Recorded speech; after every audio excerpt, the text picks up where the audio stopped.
40. The Master at the houses of Balaram and Girish. Friday, April 24, 1885. About 1 o'clock in the afternoon, M arrived at Balaram's house in Calcutta and found the master asleep in the drawing room, one or two devotees resting near him. M began to fan the master gently. A few minutes later, Sri Ramakrishna woke up and sat on the bed with his clothes in a rather untidy condition. M saluted him and took the dust off his feet. Master, tenderly to M, "Are you well? I'm feeling rather uneasy. I have a sore in my throat. I suffer very much during the early hours of the morning. Can you tell me how I may be cured?" In a worried tone. "They served pickled mango with the meal. I ate a little of it." "How is your wife? I noticed the other day that she was looking rather sickly. Give her soothing drinks to keep her nerves cool." M. "Green coconut milk, sir?" Master. "Yes, a drink made of sugar candy is also good." M. "Since last Sunday, I have been living at our house with my parents." Master. "You have done well. It will be convenient for you to live at home. Since your parents live there, you won't have to worry so much about the family." While Sri Ramakrishna was talking, his mouth became dry. He said to M like a child, "I feel a dryness in my mouth. Do you all feel that way?" M to Jogin, "Is your mouth also drying up?" Jogin, "No, perhaps it is due to the heat." Jogindra of Aryadaha was an intimate disciple of Sri Ramakrishna and later, after the passing away of the master, renounced the world. Sri Ramakrishna's clothes were still untidy. Some of the devotees smiled. Master, "I look like a mother nursing her babies." All laugh. "Well, my tongue is drying up. Shall I eat a pear or a jamrul?" Baburam, "Let me get a jamrul for you." Master, "You don't have to go out in this sun." M was still fanning the master. Master, "You may stop now. You have been fanning a long time." M, "I am not tired, sir." Master, tenderly, "No?" M taught in a school in the neighborhood. He had a little recess at 1 o'clock, during which he visited Sri Ramakrishna. It was time for him to go back to the school. He saluted the master. Master to M, "Must you go now?" A devotee, "School is not over yet. He came here during recess." Master, smiling, "He is like a mother with 7 or 8 children. Day and night she is busy with her worldly duties, but now and then she makes time to serve her husband." M's school closed at 4 o'clock. He came back to Balaram's house and found the master sitting in the drawing room. The devotees were arriving one by one. The younger Naren and Ram came. Narendra too was there. M saluted the master and took a seat. The ladies sent a plate of halwa for Sri Ramakrishna. Because of the sore in his throat, he could not eat any hard food. Master to Narendra, "Ah, this is nice stuff.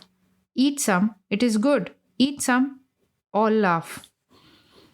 Dusk was coming on. Sri Ramakrishna was about to go to the house of Girish, who had arranged a festival to celebrate the master's coming.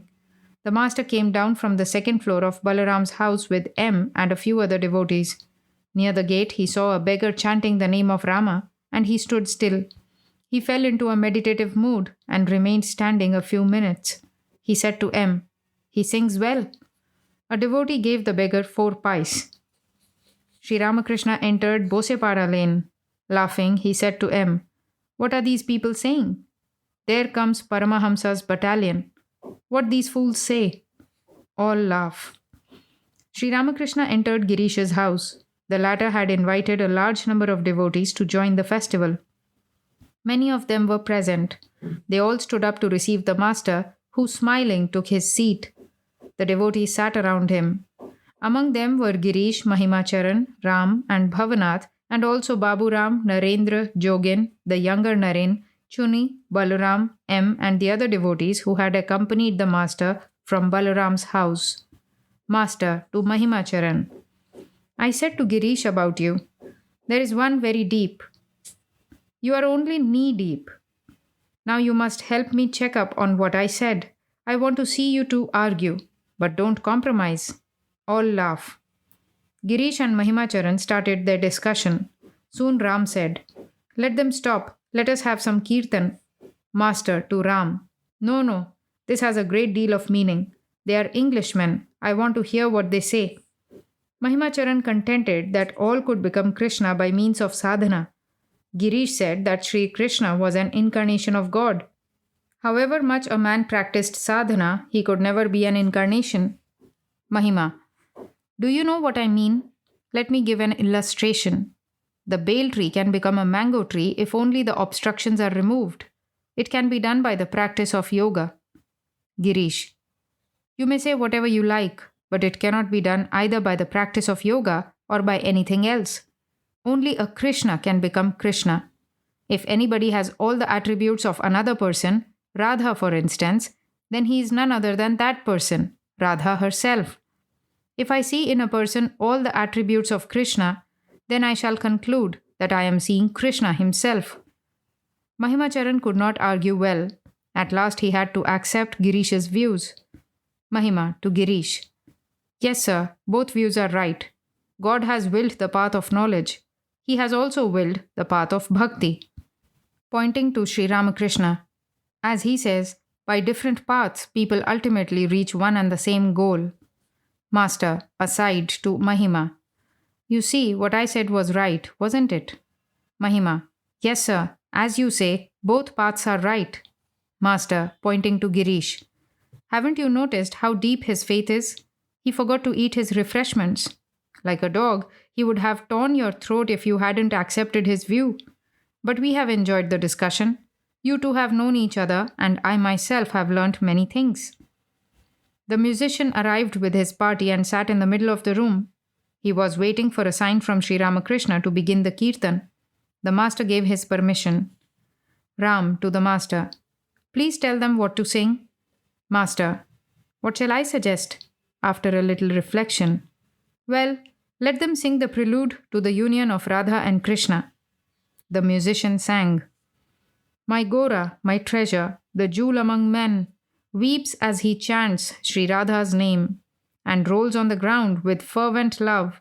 He chants her name again and again. The tears stream from his love-filled eyes. Once more he rolls upon the ground. As chanting her name, he faints away. The hair on his body stands on end.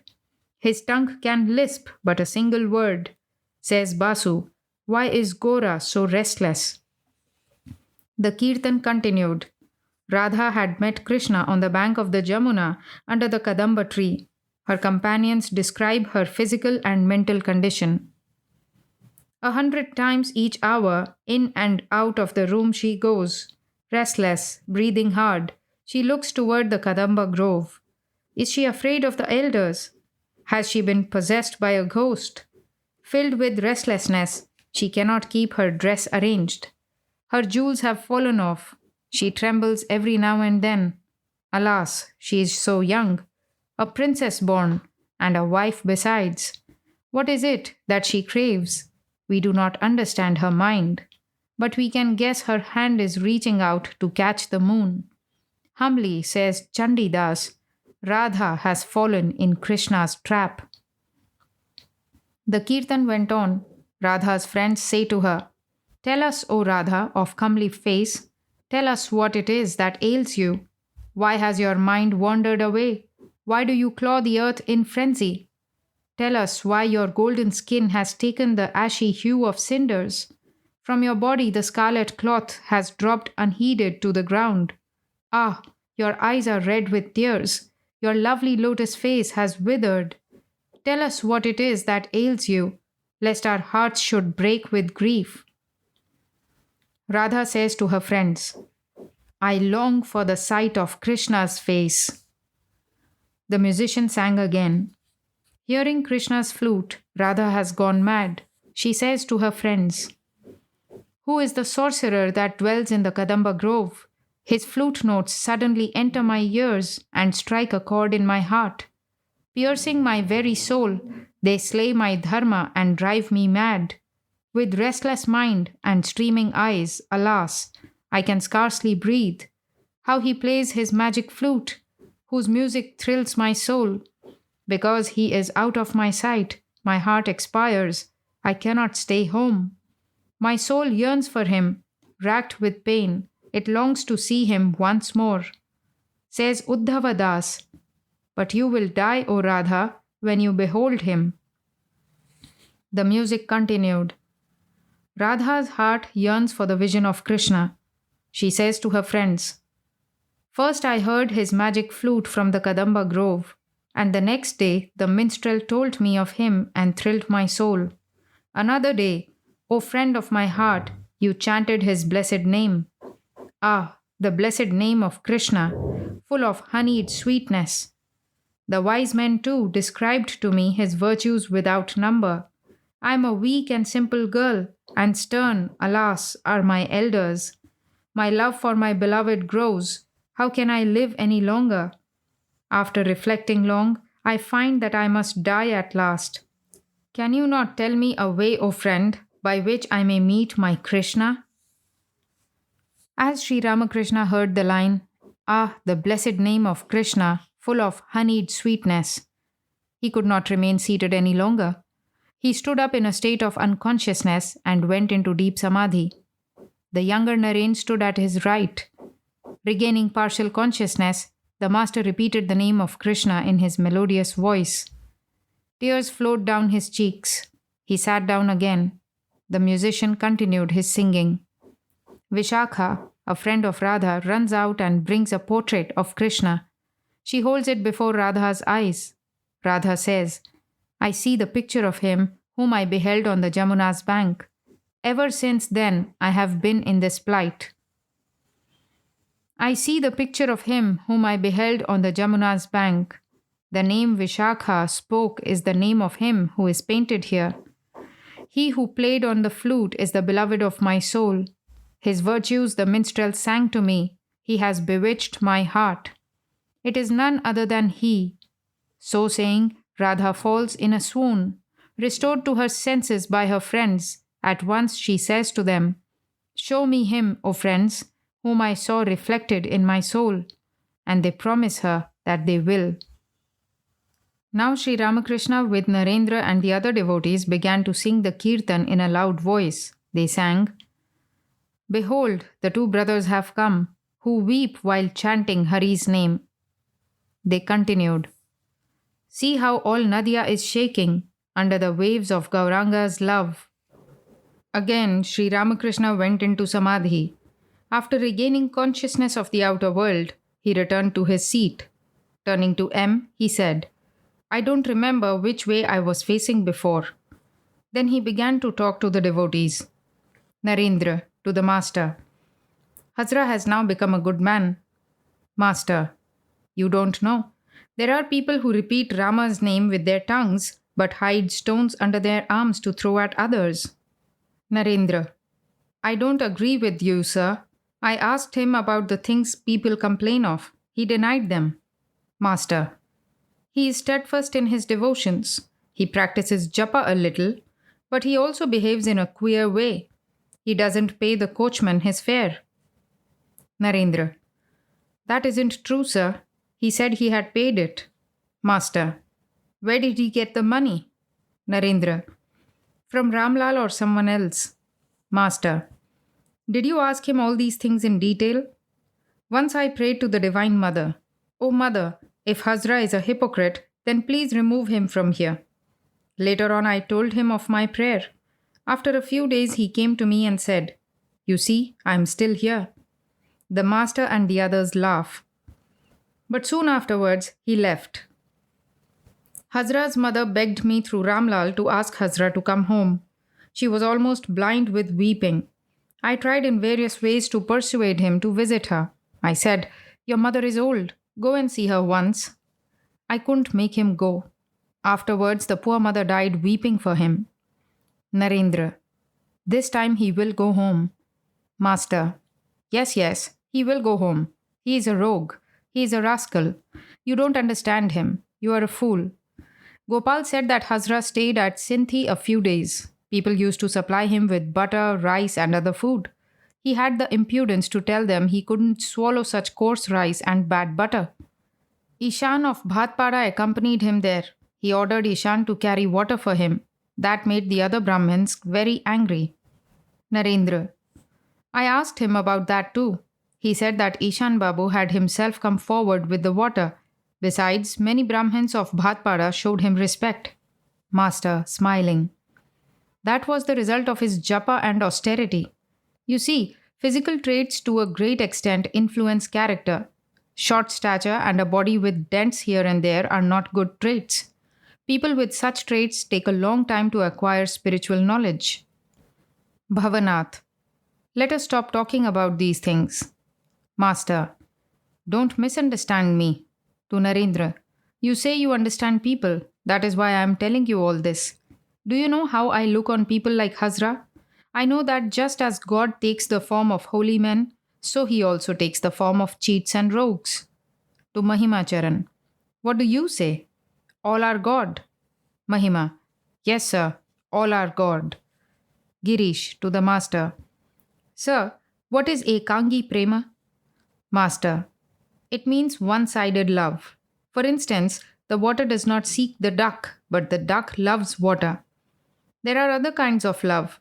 Sadharani, Samanjasa, and Samartha. In the first, which is ordinary love, the lover seeks his own happiness. He doesn't care whether the other person is happy or not. That was Chandravali's attitude toward Krishna.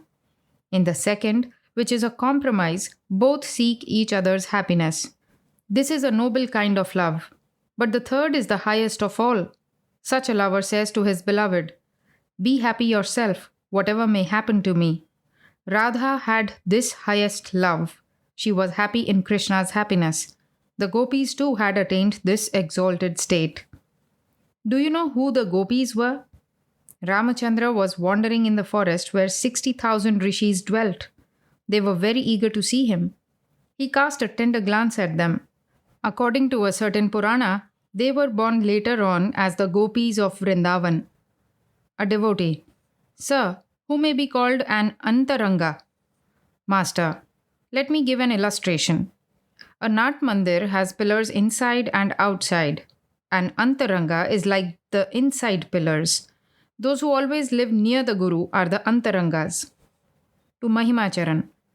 The Jnani wants neither a form of God nor his incarnation. While wandering in the forest, Ramachandra saw a number of rishis. They welcomed him to their ashrama with great love and said to him, "O Rama, today our life is blessed because we have seen you. But we know you as the son of Dashratha. Bharadwaja and other sages call you a divine incarnation, but that is not our view. We meditate on the indivisible Sachidananda." Rama was pleased with them and smiled. Ah, what a state of mind I passed through. My mind would lose itself in the indivisible absolute. How many days I spent that way. I renounced bhakti and bhakta, devotion and devotee. I became inert. I could not feel the form of my own head. I was about to die. I thought of keeping Ramlal's aunt near me. I ordered the removal of all pictures and portraits from my room. When I regained outer consciousness, when the mind climbed down to the ordinary level, I felt as if I were being suffocated like a drowning person. At last I said to myself, if I can't bear people, then how shall I live? Then my mind was again directed to bhakti and bhakta. What has happened to me? I kept asking people. Bholanath said to me, this state of mind has been described in the Mahabharata. How can a man live on coming down from the plane of samadhi? Surely he requires devotion to God and the company of devotees. Otherwise, how will he keep his mind occupied? Mahimacharan to the master. Sir, can a man return from the plane of samadhi to the plane of the ordinary world? Master, in a low voice to Mahima. I shall tell you privately. You are the only one fit to hear it. Kaur Singh also asked me that question. You see, there is a vast difference between the Jiva and Ishvara. Through worship and austerity, a Jiva can at the utmost attain samadhi, but he cannot come down from that state. On the other hand, an incarnation of God can come down from samadhi. A Jiva is like an officer of the king. He can go as far as the outer court of the 7-story palace. But the king's son has access to all the 7 floors. He can also go outside. Everybody says that no one can return from the plane of samadhi. In that case, How do you account for sages like Shankara and Ramanuja? They retained the ego of knowledge. Mahima, that is true indeed. Otherwise, how could they write books? Master, again, there are the instances of sages like Prahlada, Narada, and Hanuman. They too retained bhakti after attaining samadhi. Mahima, that is true, sir. Master, some people indulge in philosophical speculation and think much of themselves. Perhaps they have studied a little Vedanta. But a man cannot be egotistic if he has true knowledge. In other words, in samadhi, man becomes one with God and gets rid of his egotism. True knowledge is impossible without samadhi. In samadhi, man becomes one with God. Then he can have no egotism. Do you know what it is like? Just at noon, the sun is directly overhead. If you look around then, you do not see your shadow. Likewise, you will not find the shadow of ego after attaining knowledge, samadhi. But if you see in anyone a trace of I consciousness after the attainment of true knowledge, then know that it is either the ego of knowledge or the ego of devotion or the servant ego. It is not the ego of ignorance. Again, jnana and bhakti are twin paths. Whichever you follow, it is God that you will ultimately reach. The jnani looks on God in one way and the bhakta looks on him in another way. The God of the jnani is full of brilliance and the God of the bhakta full of sweetness. Bhavanath was seated near the master, listening to these words. Bhavanath to the master. Sir, I have a question to ask. I don't quite understand the Chandi. It is written there that the Divine Mother kills all beings. What does that mean? Master, this is all her Leela, her sportive pleasure. That question used to bother me too. Later I found out that all is Maya. Both creation and destruction are God's Maya. Girish conducted Sri Ramakrishna and the devotees to the roof, where the meal was served. There was a bright moon in the sky. The devotees took their seats. The master occupied a seat in front of them. All were in a joyous mood. Sri Ramakrishna was beside himself with joy at the sight of Narendra. The beloved disciple sat in the front row. Every now and then the master asked how he was getting along. He had hardly finished half his meal when he came to Narendra with some watermelon sharbat and curd from his own plate. Tenderly he said to the disciple, "Please eat this." Then he went back to his own place. Saturday, May 9, 1885. It was about 3 o'clock in the afternoon. Sri Ramakrishna sat in Balaram's drawing room in a happy mood. Many devotees were present. Narendra, M, Bhavanath, Purna, Paltu, the younger Naren, Girish, Ram, Binod, Dveja and others sat around him. Balaram was not there. He had gone to Mongear for a change of air. Balaram was not there. He had gone to Mongear for a change of air. His eldest daughter had invited Sri Ramakrishna and the devotees and celebrated the occasion with a feast. The master was resting after the meal. Again and again, the master asked M, "Am I liberal-minded? Tell me." Bhavanath, smiling, "Why do you ask him? He will only keep quiet." A beggar entered the room. He wanted to sing. The devotees listened to a song or two. Narendra liked his singing and asked him to sing more. Master, "Stop, stop. We don't want any more songs. Where is the money?" To Narendra, "You may order the music, but who will pay?" A devotee, smiling, "Sir, the beggar may think you are an Amir, a wealthy aristocrat, the way you are leaning against that big pillow." All laugh. Master, smiling, "He may also think I am ill." The conversation drifted to Hazra and his egotism. For some reason, he had had to go away from Dakshineshwar. Narendra, Hazra now admits he was egotistic. Master, don't believe him. He says so in order to come back to Dakshineshwar. To the devotees, Narendra always insists that Hazra is a grand person. Narendra, even now I say so. Master, why? You have heard so much about him, and still you think so? Narendra, he has slight defects but many virtues. Master, I admit that he has devotion to his ideal. He said to me, You don't care for me now, but later you will be seeking my company. A Goswami came from Srirampur. He was a descendant of Advaita Goswami. He intended to spend a night or two at the temple garden. I asked him very cordially to stay. Do you know what Hazra said to me? He said, "Send him to the temple officer." What was in his mind was that the Goswami might ask for milk or food, and that he might have to give him some from his own share. I said to Hazra, "Now, you rogue, even I prostrate myself before him because he is a Goswami. And you, after leading a worldly life and indulging a great deal in woman and gold, have so much pride because of a little japa? Aren't you ashamed of yourself?" One realizes God through sattva. Rajas and tamas take one away from him. The scriptures describe sattva as white, rajas as red, and tamas as black. Once I asked Hazra, "Tell me what you think of the people that come here. How much sattva does each one possess?" He said, "Narendra has 100% and I have 110%. "What about me?" I asked. And he said, "You still have a trace of pink. You have only 75%, I should say." All laugh. Hazra used to practice japa at Dakshineshwar. While telling his beads, he would also try to do a little brokerage business. He has a debt of a few thousand rupees which he must clear up. About the Brahmin cooks of the temple, he remarked, "Do you think I talk with people of that sort?" The truth is that you cannot attain God if you have even a trace of desire. Subtle is the way of dharma. If you are trying to thread a needle, you will not succeed if the thread has even a slight fiber sticking out. There are people who perform japa for 30 years and still do not attain any result. Why? A gangrenous sore requires very drastic treatment. Ordinary medicine won't cure it.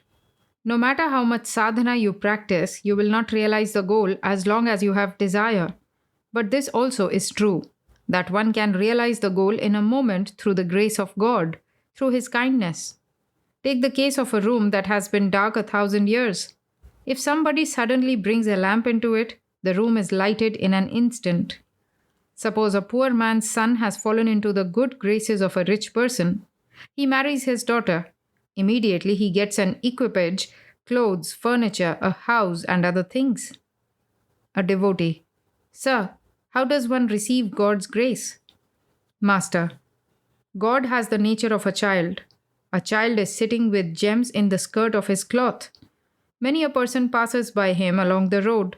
Many of them pray to him for gems, but he hides the gems with his hands and says, turning away his face, 'No, I will not give any away.' But another man comes along. He doesn't ask for the gems, and yet the child runs after him and offers him the gems, begging him to accept them. One cannot realize God without renunciation. Who will accept my words? I have been seeking a companion, a sympathetic soul who will understand my feelings. When I see a great devotee, I say to myself, perhaps he will accept my ideal. But later on I find that he behaves in a different way. A ghost sought a companion. One becomes a ghost if one dies from an accident on a Saturday or a Tuesday. So whenever the ghost found someone who seemed to be dying from an accident on either of these days, he would run to him. He would say to himself that at last he had found his companion. But no sooner would he run to the man than he would see the man getting up. The man perhaps had fallen from a roof and after a few moments regained consciousness. Once Mathur Babu was in an ecstatic mood. He behaved like a drunkard and could not look after his work. At this all said, "Who will look after his estate if he behaves like that? Certainly the young priest has cast a spell upon him." During one of Narendra's early visits, I touched his chest and he became unconscious. Regaining consciousness, he wept and said, "Oh, why did you do that to me? I have a father, I have a mother." This I and mine spring from ignorance. A guru said to his disciple, "The world is illusory. Come away with me." "But revered sir," said the disciple, "my people at home, my father, my mother, my wife love me so much. How can I give them up?" The guru said, "No doubt you now have this feeling of I and mine and say that they love you, but this is all an illusion of your mind. I shall teach you a trick. and you will know whether they love you truly or not. Saying this, the teacher gave the disciple a pill and said to him, "Swallow this at home. You will appear to be a corpse, but you will not lose consciousness. You will see everything and hear everything. Then I shall come to your house, and gradually you will regain your normal state." The disciple followed the teacher's instructions and lay on his bed like a dead person. The house was filled with loud wailing. His mother, his wife, and the others lay on the ground weeping bitterly. Just then, a Brahmin entered the house and said to them, "What is the matter with you?" "This boy is dead," they replied. The Brahmin felt his pulse and said, "How is that? No, he is not dead. I have a medicine for him that will cure him completely." The joy of the relatives was unbounded. It seemed to them that heaven itself had come down into their house. "But," said the Brahmin, "I must tell you something else. Another person must take some of this medicine first, and then the boy must swallow the rest. But the other person will die. I see he has so many dear relatives here. One of them will certainly agree to take the medicine. I see his wife and mother crying bitterly. Surely they will not hesitate to take it." At once the weeping stopped, and all sat quiet. The mother said, "Well, this is a big family. Suppose I die, then who will look after the family?" She fell into a reflective mood. The wife, who had been crying a minute before and bemoaning her ill luck, said, "Well, he has gone the way of mortals. I have these 2 or 3 young children. Who will look after them if I die?"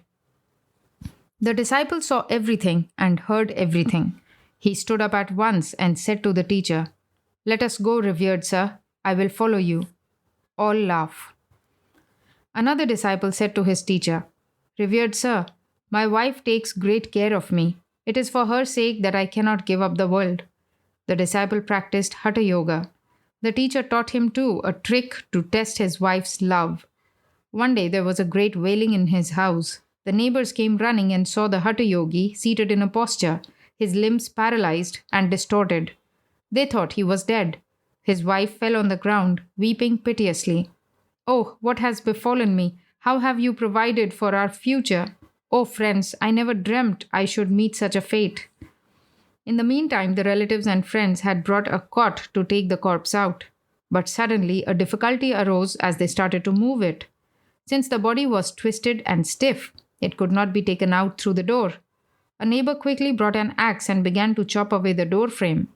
The wife was crying bitterly when she heard the sound of the axe. She ran to the door. "What are you doing, friends?" she asked, still weeping. The neighbor said, "We can't take the body out, so we are chopping away the door frame." "Please," said the wife, "don't do any such thing. I am a widow now. I have no one to look after me. I have to bring up these young children. If you destroy this door, I shall not be able to replace it. Friends, death is inevitable for all, and my husband cannot be called back to life. You had better cut his limbs." The Hatha Yogi at once stood up. The effect of the medicine had worn off. He said to his wife, "You evil one, you want to cut off my hands and feet, do you?" So saying, he renounced home and followed his teacher. All laugh. Many women make a show of grief. Knowing beforehand that they will have to weep, they first take off their nose rings and other ornaments, put them securely in a box, and lock it. Then they fall on the ground and weep. "Oh, friends, what has befallen us?" Narendra. How can I believe without proof that God incarnates himself as a man? Girish. Faith alone is sufficient. What is the proof that these objects exist here? Faith alone is the proof. A devotee. Have philosophers been able to prove that the external world exists outside us? But they say we have an irresistible belief in it. Girish to Narendra. You wouldn't believe even if God appeared before you. God himself might say that he was God born as a man, but perhaps you would say that he was a liar and a cheat. The conversation turned to the immortality of the gods. Narendra. What is the proof of their immortality? Girish. You wouldn't believe it even if the gods appeared before you. Narendra. That the immortals existed in the past requires proof. M whispered something to Paltu. Paltu, smiling to Narendra. What need is there for the immortals to be without beginning? To be immortal, one need only be without end. Master, smiling. Narendra is the son of a lawyer, but Paltu of a deputy magistrate. All laugh. All kept silent a while. Jogin, smiling. He, meaning the master, doesn't accept Narendra's words anymore. Master, smiling. One day I remarked that the chatak bird doesn't drink any water except that which falls from the sky. Narendra said, the chatak drinks ordinary water as well. Then I said to the Divine Mother, Mother, then are my words untrue? I was greatly worried about it. Another day later on, Narendra was here. Several birds were flying about in the room. He exclaimed, There, there. What is there? I asked. He said, There is your chatak. I found they were only bats. Since that day, I don't accept what he says. All laugh. At Jaddu Malik's garden house, Narendra said to me, The forms of God that you see are the fiction of your mind. I was amazed and said to him, But they speak too. Narendra answered, Yes, one may think so. I went to the temple and wept before the mother. Oh, mother, I said, what is this? Then is this all false? How could Narendra say that? Instantly, I had a revelation. I saw consciousness, indivisible consciousness, and a divine being formed of that consciousness. The divine form said to me, If your words are untrue, how is it that they tally with the facts? Thereupon, I said to Narendra, You rogue, you created unbelief in my mind. Don't come here anymore. The discussion continued. Narendra was arguing. He was then slightly over 22 years of age. Narendra, to Girish M. and the others. How am I to believe in the words of scripture? The Mahanirvana Tantra says in one place that unless a man attains the knowledge of Brahman, he goes to hell. And the same book says in another place that there is no salvation without the worship of Parvati, the Divine Mother. Manu writes about himself in the Manu Samhita. Moses describes his own death in the Pentateuch. The Samkhya philosophy says that God does not exist because there is no proof of his existence. Again, the same philosophy says that one must accept the Vedas and that they are eternal. But I don't say that these are not true. I simply don't understand them. Please explain them to me. People have explained the scriptures according to their fancy. Which explanation shall we accept? White light coming through a red medium appears red. Through a green medium, green. A devotee. The Gita contains the words of God. Master. Yes, the Gita is the essence of all scriptures. A sannyasi may or may not keep with him another book, but he always carries a pocket Gita. A devotee. The Gita contains the words of Krishna. Narendra. Yes, Krishna or any fellow for that matter. Sri Ramakrishna was amazed at these words of Narendra. Master. This is a fine discussion. There are two interpretations of the scriptures, the literal and the real. One should accept the real meaning alone, what agrees with the words of God. There is a vast difference between the words written in a letter and the direct words of its writer. The scriptures are like the words of the letter. The words of God are direct words. I do not accept anything unless it agrees with the direct words of the Divine Mother. The conversation again turned to divine incarnation. Narendra. It is enough to have faith in God. I don't care about what he is doing or what he hangs from. Infinite is the universe. Infinite are the incarnations. As Sri Ramakrishna heard the words, Infinite is the universe, infinite are the incarnations, he said with folded hands, Ah! M whispered something to Bhavanath. Bhavanath. M says, As long as I have not seen the elephant, how can I know whether it can pass through the eye of a needle? I do not know God. How can I understand through reason whether or not he can incarnate himself as man? Master. Everything is possible for God. It is he who casts the spell.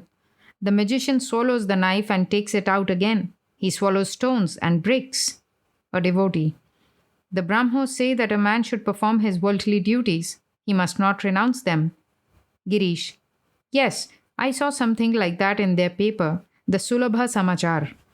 But a man cannot even finish all the works that are necessary for him in order to know God, and still he speaks of worldly duties. Sri Ramakrishna smiled a little, looked at M, and made a sign with his eye as if to say, What he says is right. M understood that this question of performing duties was an extremely difficult one. Purna arrived. Master, who told you about our being here? Purna. Sharada. Master, to the woman devotees. Give him some refreshments. Narendra was preparing to sing. The master and the devotees were eager to hear his music. Narendra sang. Shiva, thy ready thunderbolt rules over meadows, hills, and sky. O God of gods, O slayer of time, thou the great void, the king of dharma. Shiva, thou blessed one, redeem me, take away my grievous sin.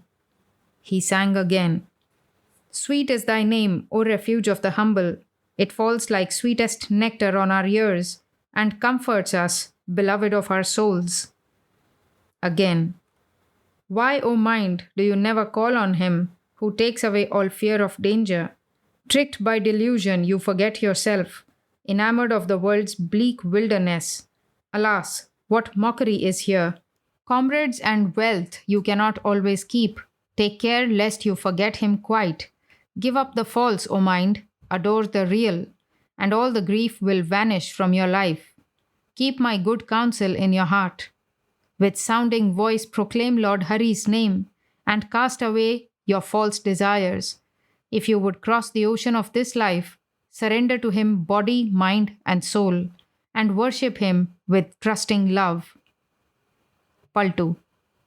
Won't you sing that one? Narendra. Which one? Paltu. When I behold thy peerless face. Narendra sang.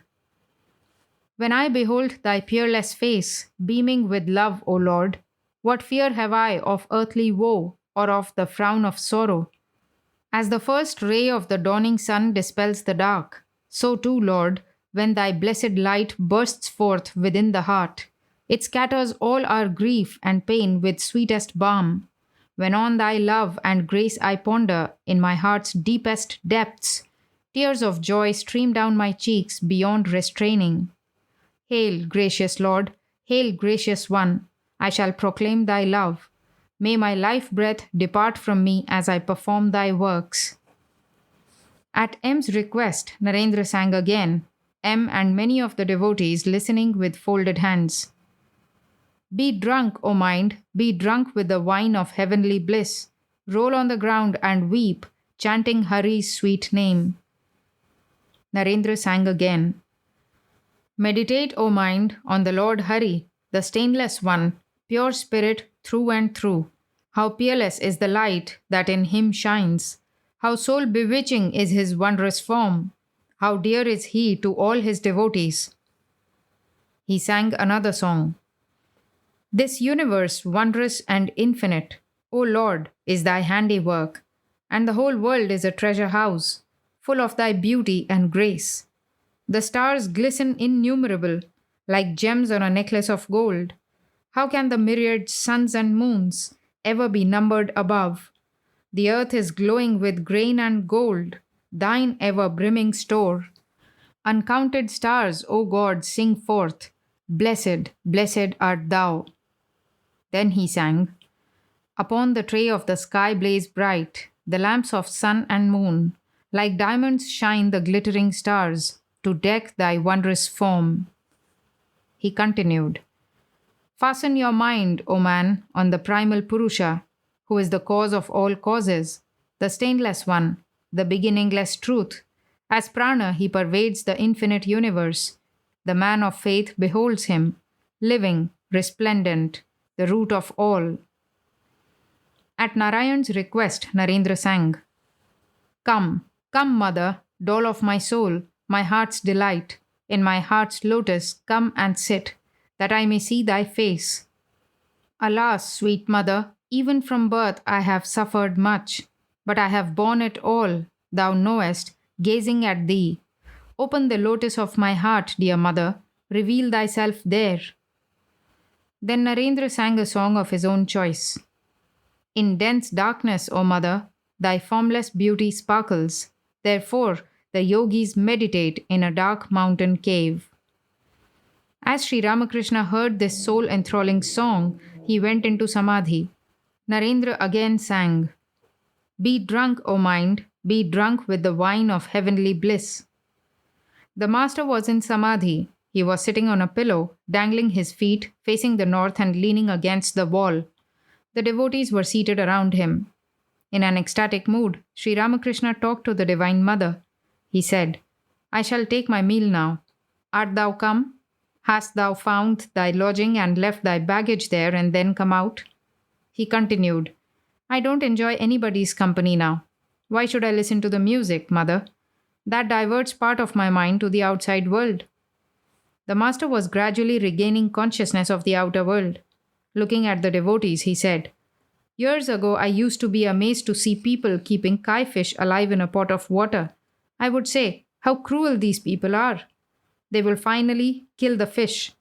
But later, as changes came over my mind, I realized that bodies are like pillowcases. It doesn't matter whether they remain or drop off. Bhavanath. Then may one injure a man without incurring sin? Kill him? Master. Yes, it is permissible if one has achieved that state of mind. But not everyone has it. It is the state of Brahma-jnana. By coming down a step or two from samadhi, I enjoy bhakti and bhakta. There exist in God both vidya and avidya. Vidya Maya leads one to God, and avidya Maya away from him. Knowledge, devotion, compassion, and renunciation belong to the realm of Vidya. With the help of these, a man comes near God. One step more and he attains God, knowledge of Brahman. In that state, he clearly feels and sees that it is God who has become everything. He has nothing to give up and nothing to accept. It is impossible for him to be angry with anyone.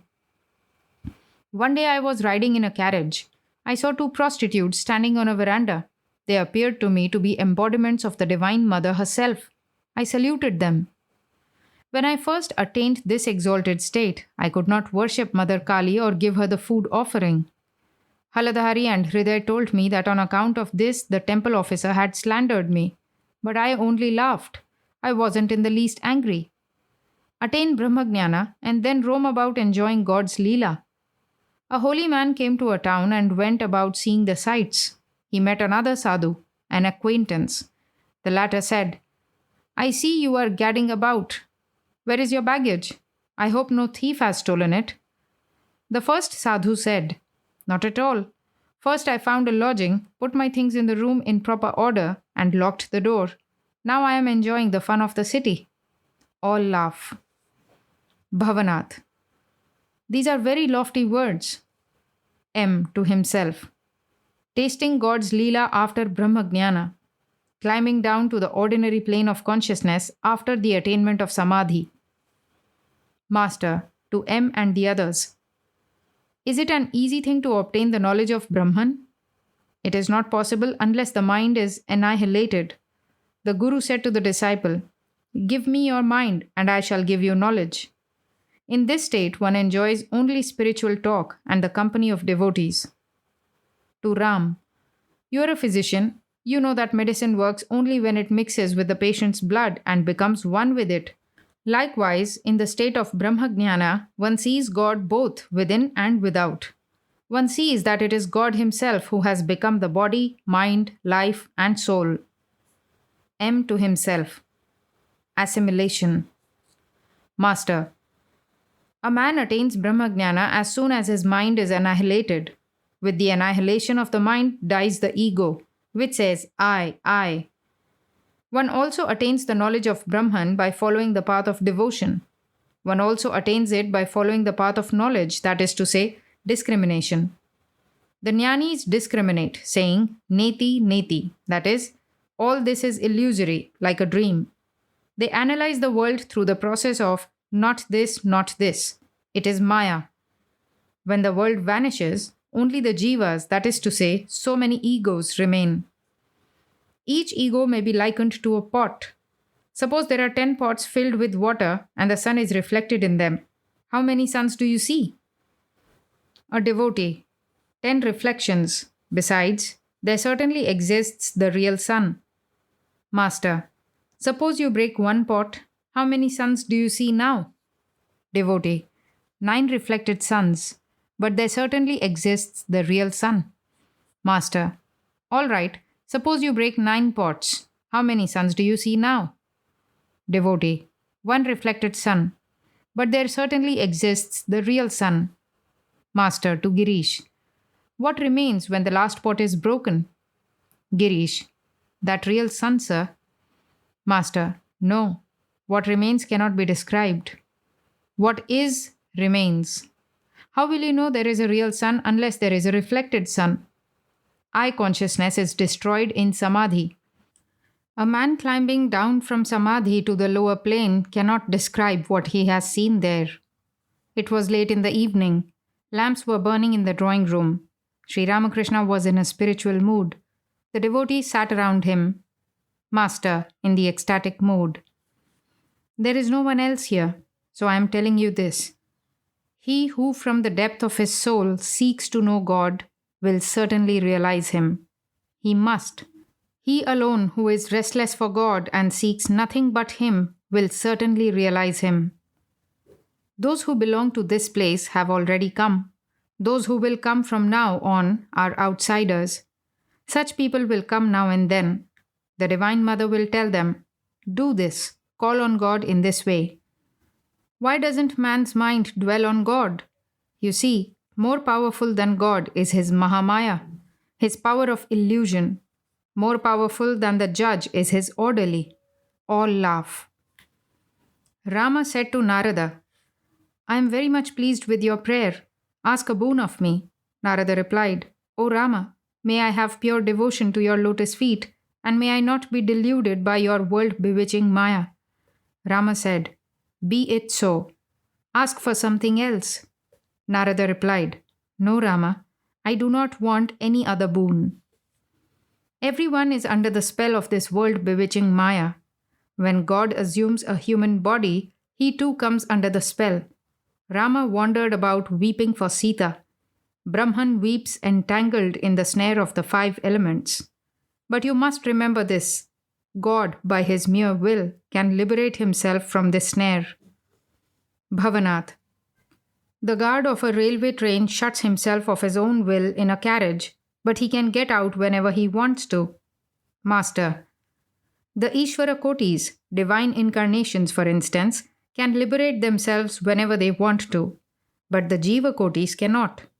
Jivas are imprisoned by woman and gold. When the doors and windows of a room are fastened with screws, how can a man get out? Bhavanath, smiling. Ordinary men are like the third-class passengers on a railway train. When the doors of their compartments are locked, they have no way to get out. Girish. If a man is so strongly tied hand and foot, then what is his way? Master. He has nothing to fear if God himself, as the Guru, cuts the chain of Maya.